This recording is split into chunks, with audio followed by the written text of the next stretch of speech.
नमस्कार। देश की बात में पहले बात नफरती भाषा की। बीजेपी के दो प्रवक्ताओं पर भड़काऊ बोलने की गाजगिरी है। उनके बयानों की निंदा दुनिया भर में कई मुल्कों में हुई है, जिसका असर ये हुआ है कि इन प्रवक्ताओं को पार्टी से निलंबित किया गया। लेकिन अब सूत्रों के हवाले से खबर ये भी आ रही है कि विवाद के बाद बीजेपी ने पार्टी प्रवक्ताओं को नसीहतें दी हैं। अब आधिकारिक प्रवक्ता ही बहस पे जा सकेंगे। उनको किसी धर्म के खिलाफ ना बोलने की नसीहत दी गई है और संयमित भाषा बोलने के लिए कहा गया है। आइए इस पर अधिक जानकारी के लिए सीधे चलते हैं अपने सहयोगी अखिलेश शर्मा के पास। अखिलेश, ये नसीहत आई, देर आई दुरुस्त आई, क्या क्या कहा गया इसमें? बिल्कुल निधि, जो नूपुर शर्मा वाला और नवीन कुमार वाली जो घटना हुई है उसके बाद बीजेपी को खासी शर्मिंदगी का सामना करना पड़ रहा है। केवल बीजेपी को ही नहीं बल्कि सरकार को भी जिस तरह की अंतर्राष्ट्रीय प्रतिक्रियाएं आ रही हैं उसके बाद, हालांकि ये नसीहतें पहले भी कई बार दी जा चुकी है, लेकिन एक बार फिर से कहा गया है, दोहराया गया है। इसको आप एसओपी बोल सकती हैं, स्टैंडर्ड ऑपरेटिंग प्रोसीजर, जो सारे प्रवक्ताओं को, पैनलिस्ट को दी गई है, जिसमें कहा गया है कि जब बहस में जाएं तो बहुत ध्यान रखें, बहस का विषय पहले ही पता कर लें, उसकी तैयारी करें और साथ ही साथ पार्टी की जो विचारधारा है, जो लाइन है, उससे हट करके कुछ ना कहें, ये स्पष्ट कर दिया गया है। इसके साथ साथ ये भी कहा गया है इसमें कि जो किसी धर्म के बारे में आप टिप्पणी नहीं करेंगे, किसी धार्मिक व्यक्ति के बारे में टिप्पणी नहीं करेंगे, किसी धार्मिक चिन्ह के बारे में आप टिप्पणी नहीं करेंगे। ये बीजेपी की परंपरा नहीं रही है, बीजेपी कभी भी इस तरह की टिप्पणी नहीं करती है। तो ये भी नसीहत दे दी गई है, दिला दिया गया उनको याद। साथ ही साथ ये भी कह दिया गया है कि उत्तेजित ना हो, अगर आपको किसी चीज़ में फंसाने की कोशिश की जा रही है तो आप जाल में ना फंसे और आप अपना जो विषय है उसको रखते रहें। सरकार का 8 साल का एजेंडा है गरीब कल्याण का, सुशासन का, उसी मुद्दे पर आप बातचीत करते रहें, उसी पर सरकार ने जो काम किया उनका ब्यौरा देते रहें।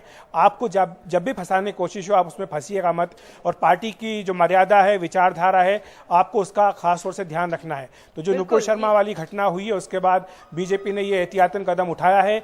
एक बार फिर से अपने सारे प्रवक्ताओं को, पैनलिस्ट को नसीहत दी है। बीजेपी की जो मीडिया सेल है वही भेजेगी इनको, प्रवक्ताओं को, पैनलिस्ट को, कि किसे कहाँ जाना है और वो इनसे बातचीत करके ही डिबेट में जाने का फैसला करेंगे, ताकि इस तरह की घटना दोबारा ना हो, इसका पूरा ख्याल रखा जाएगा। बिल्कुल, सत्ता का जो अहंकार झलकता है प्रवक्ताओं में, उसको संयमित करने की जरूरत है और जो नसीहत है पुरजोर तरीके से अगर दोबारा दी जा रही है तो बहुत जरूरी है। बहुत बहुत धन्यवाद अखिलेश आपका। और आगे बढ़ते हैं और अब बात सुरक्षा की करते हैं। जम्मू कश्मीर में आतंकी सुरक्षा बलों के निशाने पर हैं। 3 आतंकियों को उत्तरी कश्मीर में मार गिराया गया और एक पाकिस्तान आतंकी को पिछली रात सोपोर में मारा गया। पुलिस के अनुसार लश्कर के 2 आतंकी कल रात कुपवारा में मारे गए।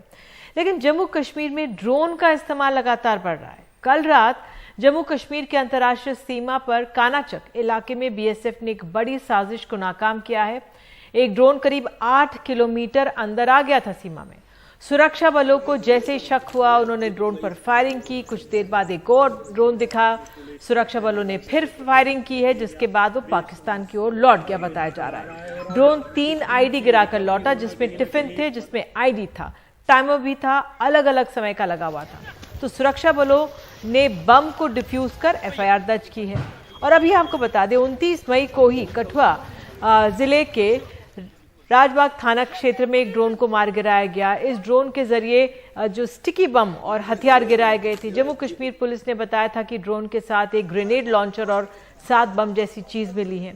जम्मू कश्मीर में आज से खीर भवानी यात्रा भी शुरू हो रही है। 30 जून से अमरनाथ की यात्रा शुरू हो रही है। तो पिछले महीने कटरा जम्मू में एक बस में आग भी लग गई थी। आतंकियों के पास स्टिकी बम होने की आशंका और यात्रा को लेकर जो हमारी सुरक्षा एजेंसियां अलर्ट पर हैं। तो इस पूरे मामले पर आइए बात करने के लिए हमारे साथ बेहद खास पैमाने सुरक्षा मामलों के जानकार हमारे साथ सैयद अता हसनैन सर मौजूद हैं। बहुत बहुत धन्यवाद सर जुड़ने के लिए, समय निकालने के लिए। ये ड्रोन का इस्तेमाल अब बहुत हो रहा है और जो इन लोगों के टारगेट्स हैं आतंकियों के, वो सफल हो रहे हैं। हम इसे रोक क्यों नहीं पा रहे? धन्यवाद निधि जी, मुझको आपने बुलाया अपने प्रोग्राम में। ये एक चीज याद रखिए कि ये जो जिस तरह की कार्रवाई इस वक्त हो रही है जम्मू कश्मीर में, ये हर साल तकरीबन इस समय, इस मौसम में देखी गई है, पहले भी बहुत सालों पहले तक। और इसकी फिक्र करने की ज्यादा बात नहीं है, मगर बात यह है कि आजकल नए रवैये जो हैं वो इस्तेमाल किए जा रहे हैं। आपने सवाल उठाया बिल्कुल सही ड्रोन का। अब ड्रोन से छोटे तादाद में, तकरीबन 10 किलो की तादाद तक मैक्सिमम आमतौर पे सामान जो है उसको लाया जा सकता है। ये इसलिए किया जा रहा है क्योंकि जो लाइन ऑफ कंट्रोल के ऊपर जो विजिल है, पहरा है, वो काफी मजबूत है। अगर आप देखें तो गुरेज से लेकर और अखनूर तक और सांबा के इलाके तक ये काफी इसके ऊपर निगरानी है, और इसलिए आसानी के साथ जो जिस तादाद में पहले गोला बारूद आता था वो आसानी से आ नहीं पा रहा है। तो इसलिए ये एक तरीका उन्होंने टेक्निकल तरीका निकाला है। उम्मीद करते हैं कि अगर 6 या 7 दफे कोशिश करेंगे तो कम से कम 2 या 3 दफे वो जो है सक्सेसफुल हो जाएंगे। तो इसके अंदर जो आप चीजें देख रहे हैं, स्टिकी बॉम्ब खास तौर पे इसका खतरा ज्यादा है, और खास तौर पे इसलिए आपने सही बिल्कुल फरमाया कि अमरनाथ यात्रा जैसा इवेंट जो है वो आ रहा है, और इस तरह की चीज के अंदर स्टिकी बॉम्ब के साथ जो पिलग्रिम बसेस हैं उनके ऊपर लगाकर और काफी हादसा जो है उसके अंदर काफी नुकसान करके, इससे जो है टेररिस्ट ऑर्गेनाइजेशन, सेपरेटिस्ट और उनके जो स्पॉन्सर हैं उस पार लाइन ऑफ कंट्रोल की, उनकी जो अहमियत है, रेलेवेंस जो है इस पूरे सिचुएशन में, स्थिति में, वो बढ़ाने की कोशिश में वो लगे हुए हैं। याद रखिए 2019 के बाद, 5 अगस्त 2019 के बाद काफी ये तादाद जो है एक्टिविटीज की, टेररिस्ट एक्टिविटीज की कम हो चुकी है। अब कोशिश की जा रही है कि कैसे पुश बैक करके और अलग अलग तरीकों के साथ वो रेलेवेंस दोबारा बनाई जाए। बिल्कुल सर, क्योंकि अब देखिए ना, अब ये बहुत खतरनाक संकेत है। पंजाब में भी, जम्मू में कभी विस्फोटक, कभी हथियार, कभी नशीली दवाइयां इसके जरिए पहुंचाई जा रही है, और इस बारी ड्रोन देखिए कितना अंदर आ गया, 8 किलोमीटर अंदर आ गया है, तो इसकी भारी कीमत चुकानी पड़ सकती है हमें। और जो टिफिन बॉम्ब मिल रहा है उसमें अलग अलग टाइमर थे, 3 टिफिन बॉम्ब जो थे, अलग अलग टाइमर्स थे, तो ये बहुत ही एक गंभीर चिंताजनक स्थिति है। बेशक मैं आपके साथ सहमत हूं, बिल्कुल। आपको ये भी मैं आपके दर्शकों को याद दिला दूं कि जम्मू एंड कश्मीर का जो मामला है वो पहले जम्मू एंड कश्मीर की तरफ ही सिर्फ हम देखते थे। आजकल मैं स्ट्रेटेजिक एनालिस्ट के तौर पर पंजाब को इसके साथ मिलाकर देखता हूं। खास तौर पे ये सांबा से मिला हुआ इलाका, अमृतसर तक जो रावी का खास तौर पे इलाका है, ये बहुत खतरनाक इलाका है। इसके जरिए बहुत सामान, बारूद, गोला बारूद जो है वो आने की उसकी संभावना है, ये कोशिशों में है। खास तौर पे क्योंकि पहरा जो है जम्मू कश्मीर में ज्यादा हमारी तरफ से, फौजों की तरफ से है, उसकी वजह से। और जैसे मैंने आपको पहले कहा, क्योंकि जब भी आप सक्सेसफुल होंगे, जब आप कामयाब होंगे, तो आपके खिलाफ पुश बैक होगा। उस पुश बैक में लगे हुए हैं। अफगानिस्तान की कॉन्फ्लिक्ट जो है वहां तकरीबन खत्म हो चुकी है, तो इस तरफ उनका जो पश्चिमी जो सीमा है पाकिस्तान की, वो जरा थोड़ी ढीली पड़ गई है अब। तो अब तवज्जो जो है, पूरा फोकस जो है वो अपने पूर्वी बॉर्डर के ऊपर लगाने की कोशिश कर रहे हैं और अपनी अहमियत दोबारा बढ़ाने की कोशिश। सर, एक संक्षेप में एक जवाब ये कि ये इंटरनेशनल बॉर्डर पर ज्यादा ड्रोन का हम देख सकते हैं हो रहा है, जो मामले आ रहे हैं, जो इंटरनेशनल बॉर्डर उस पर नहीं हो रहा है, ये क्यों? एलओसी पर नहीं हो रहा है इतना? देखिए, ड्रोन्स जो है आमतौर पे बड़े लो फ्लाइंग ड्रोन्स होते हैं, ये ज्यादा ऊंचे हाइट के ऊपर जाकर नहीं फ्लाई करते हैं, और आपका जो रेडार कवर होता है उसके अंदर ये आसानी से फंसते नहीं है। रेडार कवर आमतौर पे एक हाइट के अबव होता है। एयरफोर्स वाले आपको इसको सही तरीके से बताएंगे कि कैसे ये रेडार का कवर, या एयर डिफेंस वाले आपको सही बताएंगे ये पूरा कैसे इसका रेडार का कवर होता है। पूरा बॉर्डर इससे कवर है, मगर क्योंकि ये बड़े लो फ्लाइंग ऑब्जेक्ट्स होते हैं, छोटे इतने होते हैं, इनका सिग्नेचर जो है वो रेडार के ऊपर आसानी से नहीं आता। तो ज्यादातर इसको क्या है कि विजिबल मीन से आपको अक्वायर करना पड़ता है। इसलिए मतलब आपका पहरा जो है वो ज्यादा मजबूत होना चाहिए। आपको एयर सेंट्रीज जो है लगातार पूरे बॉर्डर पे एयर सेंट्रीज लगाने पड़ेंगे। अभी कामयाबी तो आपको मिली है, बेशक 8 किलोमीटर अंदर आ गए हैं, ये होना नहीं चाहिए। हमको अब बॉर्डर के ऊपर ही 1 किलोमीटर, आधे किलोमीटर के अंदर इनको गिरा देना चाहिए। मेरे ख्याल से पुलिस की तरफ से, बीएसएफ की तरफ से बहुत कोशिशें हो रही हैं इसकी तरफ एक्विजिशन, खासतौर पे अक्वायर करने के लिए टारगेट को खासतौर पे, और आप देखेंगे कि जैसे हम बढ़ते जाएंगे इसके ऊपर और आपको कामयाबी मिलेगी। बहुत बहुत शुक्रिया सर, जुड़ने के लिए और अहम ये पूरी जानकारी हमें देने के लिए।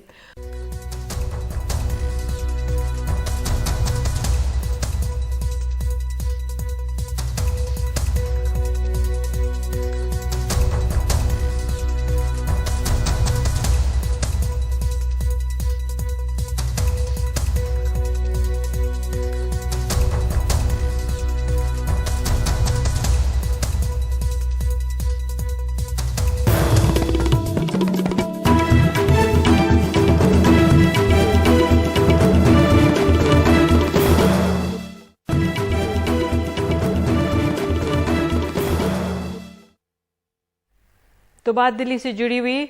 एनफोर्समेंट डायरेक्टरेट ने दिल्ली सरकार के मंत्री रहे सत्येंद्र जैन और उनके सहयोगियों के कल छापों में लाखों का कैश और सोने के सिक्के मिलने का दावा किया है। लेकिन संजय सिंह ने ट्वीट करके कहा है कि सत्येंद्र जैन के घर से सिर्फ 2,79,000 रुपए मिले हैं, बस बाकी सब झूठ है। अरविंद केजरीवाल ने ट्वीट करके कहा कि इस वक्त प्रधानमंत्री पूरी ताकत से आपके पीछे पड़े हैं। बहरहाल हमारे साथ हमारे सहयोगी मुकेश सिंह सेंगर मौजूद हैं। मुकेश, क्या हकीकत है, क्या मिल रहा है वहां पे, ग्राउंड रिपोर्ट में क्या जानकारी? देखिए, जो पैसे बरामद किए गए हैं कल, वो पैसे सत्येंद्र जैन के घर नहीं मिले हैं, बल्कि उनके सहयोगियों के यहाँ मिले हैं या उनके रिश्तेदारों के यहाँ मिले हैं। कुल 2.83 करोड़ रुपए बरामद किए गए हैं। इसके अलावा 133 सोने के सिक्के जिनका वजन करीब 1 किलो है, ये बरामद किया गया है। ईडी ने कल सुबह 7 बजे से सत्येंद्र जैन के घर में और उनके सहयोगियों के यहाँ 7 ठिकानों पर छापेमारी शुरू की थी। ये छापेमारी रात में 2 बजे तक चली थी और इसके बाद कुछ देर पहले ईडी ने एक प्रेस रिलीज जारी की है और इस प्रेस रिलीज में कहा है कि सत्येंद्र जैन के करीबी और रिश्तेदार वैभव जैन, जीएस मथारू और प्रकाश ज्वेलर्स, इनके यहाँ छापेमारी में उनको 2.83 करोड़ रुपए और करीब 1 किलो सोना बरामद हुआ है। ये जो पूरा मामला है, ये मामला 2017 में शुरू हुआ था, जब सत्येंद्र जैन के खिलाफ सीबीआई ने आय से अधिक संपत्ति मुकेश, का माफी चाहती हूँ, मैं आपको रोक रही हूँ। आम आदमी पार्टी की प्रेस कॉन्फ्रेंस हो रही है, सौरभ भारद्वाज बोल रहे हैं, सुनते हैं उनको। आपके पास कोई सवाल हो तो आप पूछ सकते हैं।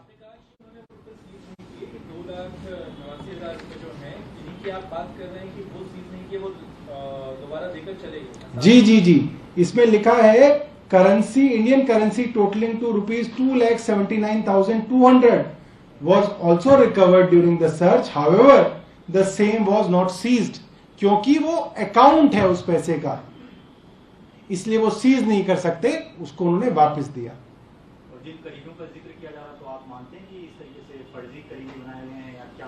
अब आप देखिए, किसी ज्वेलर के घर पे आप छापा मार दीजिए, उसके घर सोना ही मिलेगा। सुनार के घर क्या मिलेगा? सोना मिलेगा। और सोना बेच के उसके घर क्या मिलेगा? पैसा मिलेगा। अब तो आप किसी के भी घर रेड मार दें और सबको, किसी को भी करीबी बना दीजिए। अब ये तो बड़ी अजीब बात है। जैन साहब के घर पे क्या मिला, सत्येंद्र जैन और पूनम जैन के घर पे क्या मिला, ये आप बताइए। आपने उनके सरकारी घर पे भी छापा मारा, आप उनके पर्सनल घर पे भी गए सरस्वती विहार में, वहां क्या मिला वो नहीं बता रहे। तो उनके एसोसिएट्स का जब जिक्र आ रहा है, जो ईडी का नोट आया है, आपको लगता है कि वो फर्जी क्रिएट किए गए हैं टू फर्दर एक्सटेंड? ईडी सिर्फ और सिर्फ अपनी फेल रेड को बचाने के लिए अलग अलग लोगों के नाम की संपत्ति और पैसे को इनके साथ जोड़ने की कोशिश कर रही है। वही जोड़ने की कोशिश वो कोर्ट में कर रही है।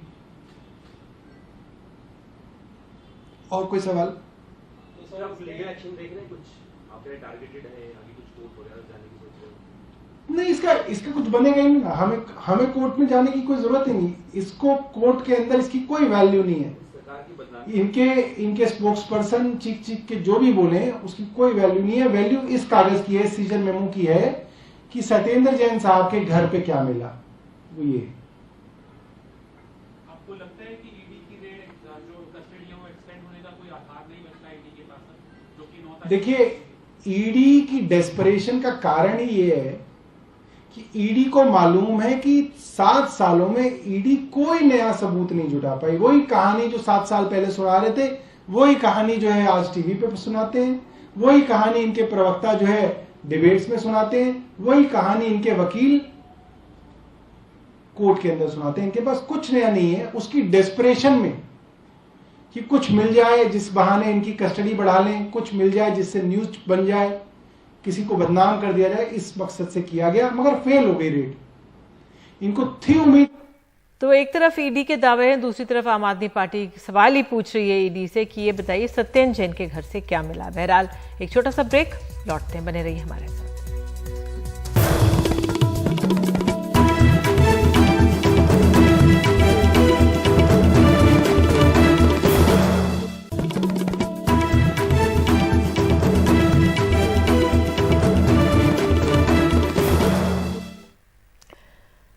बात गेहूं की। बीते 10 साल में गेहूं की सरकारी खरीद में इस साल रिकॉर्ड कमी दर्ज की गई है। 31 मई तक सरकारी खरीद बढ़ाने के बावजूद सरकार महज 187 लाख टन गेहूं खरीद पाई, जबकि खरीदने का जो लक्ष्य था 400 लाख टन से ज्यादा था, यानी 50% से ज्यादा की कमी देखी जा रही है। गेहूं की कम सरकारी खरीद का असर क्या होगा गरीबों के राशन कार्ड और आटे के भाव पर, देखिए रिपोर्ट। चंद्रशेखर जैसे तमाम गरीब परिवारों को अब गेहूं की जगह चावल दिया जा रहा है। हालांकि पश्चिमी उत्तर प्रदेश के कई इलाकों में लोग चावल कम खाते हैं, लेकिन अब इसी से काम चलाना पड़ेगा। गेहूँ नहीं मिलेगा तो परेशानी होगी, क्योंकि अधिकांश लोग गेहूँ खाते हैं। अच्छा। चावल तो कम इस्तेमाल में आता है। अच्छा। तो गेहूँ मिलना जरूरी है। गेहूँ मिलना जरूरी है। क्या लगता है आप लोगों को इस बार गेहूँ नहीं मिलेगा अगले महीने से आप लोगों को? नहीं मिलेगा तो चलाना तो पड़ेगा, कुछ ना कुछ तो खाने के लिए चाहिए। देश भर में 81 करोड़ गरीबों में बंटने वाले गेहूं की मात्रा को अब कम किया जा रहा है। केंद्र सरकार ने 11 राज्यों के गेहूं आवंटन में कमी करके करीब 116 लाख टन गेहूं का स्टॉक बचा लिया है, ताकि बाजार में आटे का भाव स्थिर रखा जा सके। हमारे पास 273 लाख मीट्रिक टन का स्टॉक था लास्ट ईयर, कुल मिलाकर के ओपनिंग स्टॉक एंड और उसके बाद हमारा 433 का प्रोक्योरमेंट हुआ, तो 706 के करीब हमारा स्टॉक था। इस साल जो आपने बात कही, प्रोक्योरमेंट को कम देखते हुए हमने राइस और व्हीट के एलोकेशन के रेशियो में खाली चेंज किया है, और उन राज्यों में जहां पर राइस का एलोकेशन 0 है, व्हीट 100% है, उनको अभी भी 100% व्हीट मिलेगा। लेकिन जिन राज्यों में मिक्स है, जहां पर 60-40 था, तो वहां पर 40-60 कर दिया है। लेकिन क्या इस कदम से गेहूं का संकट टल जाएगा? इसकी जब हमने पड़ताल की तो पाया कि 10 साल में गेहूं की सरकारी खरीद 2016-17 में 229 लाख टन, 2020-21 में 389 लाख टन, 2021-22 में 433 लाख टन और 2022-23 यानी इस साल सबसे कम महज 187 लाख टन गेहूं की सरकारी खरीद हुई। इसका असर मई में देखने को मिला। आटे के दाम में 15% की बढ़ोतरी हुई है। सरकार के सामने सबसे बड़ी चुनौती अब बफर स्टॉक को बनाए रखने के साथ गेहूं की अव्यवस्थित ट्रेडिंग रोकने की भी है। ऐसे समय पर जब लोग पूरी तरह से डिपेंडेंट है सरकार के द्वारा दिए गए राशन के ऊपर, प्रोक्योरमेंट और डिस्ट्रीब्यूशन सही रहना चाहिए है, जिससे कि लोगों की फूड कंजम्पशन ठीक रहे। जिस तरीके के आंकड़े हम लगातार देख रहे हैं, चाहे वो ग्लोबल हंगर इंडेक्स हो या तमाम जो स्टडीज आई हैं, वो दिखा रही हैं कि कितनी बुरी हालत है लोगों की। और ऐसे में इस तरीके के डिसरप्शंस जो हैं वो लोगों के फूड इनसिक्योरिटी को बहुत बढ़ा देते हैं। करीब 220 लाख टन गेहूँ प्रधानमंत्री गरीब कल्याण योजना के लिए जरूरत होती है, और करीब 260 लाख टन गेहूँ सामान्य जो राशन प्रणाली है उसके लिए जरूरत है। जबकि सरकार के पास किसी भी तरीके से करीब 370 या 380 लाख टन गेहूँ ही होना बकाया और इस साल भी खरीद। ऐसे में उसके पास यही विकल्प था कि वो जो राशन में और प्रधानमंत्री गरीब कल्याण अन्न योजना के तहत मुफ्त अनाज देती है, उसमें गेहूं की मात्रा घटा दे और उसको चावल से उसको विकल्प के रूप में उसकी आपूर्ति करें। भारत में सबसे ज्यादा गेहूं पैदा करने वाले राज्यों में मसलन उत्तर प्रदेश, पंजाब और हरियाणा में भी गेहूं की खरीद बहुत ही कम हुई है। अकेले उत्तर प्रदेश में 31 मई को सरकारी खरीद बंद होने के बाद महज 2.98 लाख टन गेहूं की खरीद हुई, जबकि पिछले साल 56.21 लाख टन गेहूं खरीदा गया था। ये खबर करके हम आपको डरवाना नहीं चाहते हैं, लेकिन बदलते मौसम, रूस यूक्रेन युद्ध के चलते गरीबों के थाली की रोटी की समस्या को हल करने की दिशा में सरकार को गंभीर प्रयास करने पड़ेंगे, वरना कुछ कंपनियों ने किसानों से बड़ी तादाद में गेहूं खरीदा है, जिसे वो अच्छे मुनाफे पर बेचना चाहती हैं। दिल्ली से रवीश रंजन शुक्ला, एनडीटीवी इंडिया।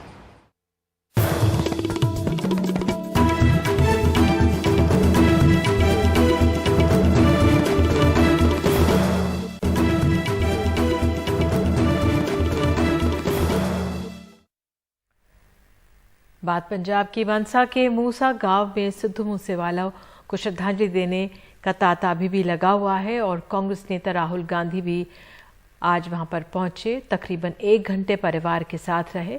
मुलाकात के दौरान सिद्धू मूसेवाला के पिता कई बार भावुक हुए। सिद्धू मूसेवाला ने कांग्रेस के टिकट पर इस साल मनसा सीट से विधानसभा का चुनाव लड़ा था और कांग्रेस में शामिल होने से पहले वो राहुल गांधी से मिले भी थे। और इसी खबर के साथ देश की बात में आज के लिए इतना ही।